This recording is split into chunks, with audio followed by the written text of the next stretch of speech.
పరిశుద్ధాత్మ శక్తి చేత వాళ్ళని నింపడానికి నాకు కావలసిన పనివారు కనిపించడం లేదు.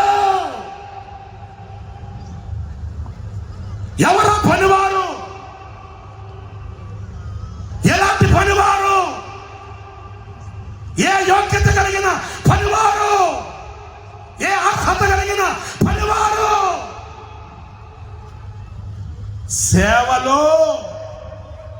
సేనలో పని చేయగలిగిన వీరులు పనివాళ్ళు కావాలి నాకు.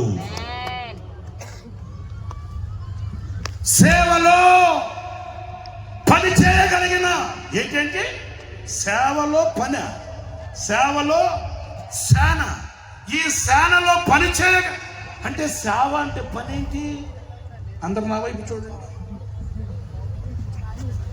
నేనప్పుడు వెసులన్నని ఏసన్న గారు తెనాలికి పంపించారు, ఏది రన్నింగ్ టీంలో నుంచి. సరే, వెసులన్న తెనాలికి ట్రాన్స్ఫర్ అయి వెళ్ళిన తర్వాత ఆ బాధ్యతలన్నీ నేను చూసుకుంటున్నాను రన్నింగ్ టీంలో. అప్పుడు అన్న అన్నాడు, అరే మన దగ్గర ట్రైనింగ్ చేయడానికి వచ్చున్నారు కదా కొత్తగా సేవకులు, వాళ్ళలో ఒక 5 మందిని మీతో కూడా తీసుకెళ్ళి కొంచెం తరిమిది చేయండిరా అట్లా అన్నాడు. సరేనని నేను ఒక 5 మందిని అక్కని అడిగి, మేము మీటింగ్కి వెళ్ళేటప్పుడల్లా ఒక్కొక్క గ్రూప్ని 5 మందిని తీసుకెళ్తుంటే వాళ్ళల్లో ఒక కుర్రాడు, కొత్తగా వచ్చిన సేవకి వచ్చిన నా అబ్బాయి మాతో వస్తాడు. అక్కడ దిగుతాడు, దిగిన తర్వాత ఏ చెట్టో ఫోటో చూసుకుంటాడు, వెళ్ళి అక్కడ కూర్చుంటాడు. నేను పిలిచి, తమ్ముడ ఏంటి, లైట్లు కట్టుకోవాలి, వైర్లు కట్టుకోవాలి, మైకులు పెట్టుకోవాలి, పాటలు పాడాలి, ఇన్ని పని పెట్టుకోండి, నువ్వు అక్కడ కూర్చున్నావంటే ఏమన్నాడు తెలుసండి? అనో పని చేయడానికి రాలా మేము ఇక్కడికి సేవకి. ఎందుకు వచ్చా అంటున్నారండి? పని చేయడానికి రాలా ఏంటి? ఇప్పుడు మట్టి తవ్వి కోకలు తీయాలనా, మరి కర్రలు పెట్టి వైర్లు కట్టాలనా, లైట్లు కట్టి మైకులు కట్టాలనా? ఈ పనికి రాలేదు.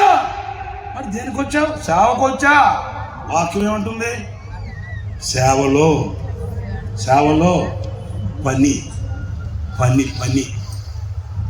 చాలా మంది పనివాళ్ళు ఉన్నారు, కానీ సేవలో ఈ సేనలో పనిచేసే పని వాళ్ళు కావాలి నాకు. మీరంతా ఆటో దిగగానే అబ్బా ఆహా అనుకుంటూ వచ్చి కూర్చున్నారు. ఇప్పుడు మీలో వెతుకుతున్నాడు నా దేవుడు. ఈ రాత్రి మిమ్మల్ని ఆత్మచేత కుమ్మరించడానికి మీలో వెతుకుతున్నాడు నా దేవుడు. స్తోత్రం కలుగుగాక. హల్లెలూయా, హల్లెలూయా. ఈ సేవలో, ఈ సేనలో శ్రమించగలిగిన, కష్టపడగలిగిన, ప్రాణార్పణముగా పోయబడిన, సమర్పణ కలిగిన విశ్వాసులు కావాలి. సేవకులు లేవాలి, వారిని అభిషేకించాలి. ఎక్కడ వారు, ఎక్కడున్నారు? ఆయన బలమైన అక్కడి దృష్టి ఈ రాత్రి మిమ్మల్ని వెతుకుతుంది. ఎంతమంది మధ్యలో నువ్వు కూర్చొని ఉన్నా ఈ రాత్రి నా దేవుని శక్తి కలిగిన అభిషేకం నీ మీదకి దిగవచ్చుగాక. నా దేవుడి నిన్ను బలముగా అభిషేకించుగాక. ఇది పని, ఇది సేవ పని. సుఖాల వైపు కాదు, ఏదో దేవుడు మాకు ఇచ్చాడు మేము అనుభవిస్తున్నాము అని కాదు. నా ప్రియమైన సహోదరులారా, రోషంగానే చెప్తున్నాను, ధైర్యంగానే చెప్తున్నాను, హృదయం మీద చేయి పెట్టుకొని మంచి మనస్సాక్షితో చెప్తున్నాను. చిన్ననాడు ఏమి తెలియని వయసులో నా ఆత్మీయ తండ్రి దైవజ్ఞులు లేసన్ గారి దగ్గరికి వచ్చాము. నేనే కాదు, మేమందరం కూడా. మేము నేర్చుకుంది నా తండ్రి మనస్సు. అదిగో ఆ పనివాడు సేవలో ఎలాగా కరిగిపోయాడు. అదిగో ఆ పనివాడు సేవలో ఎలా ఆహుతి అయిపోయాడు.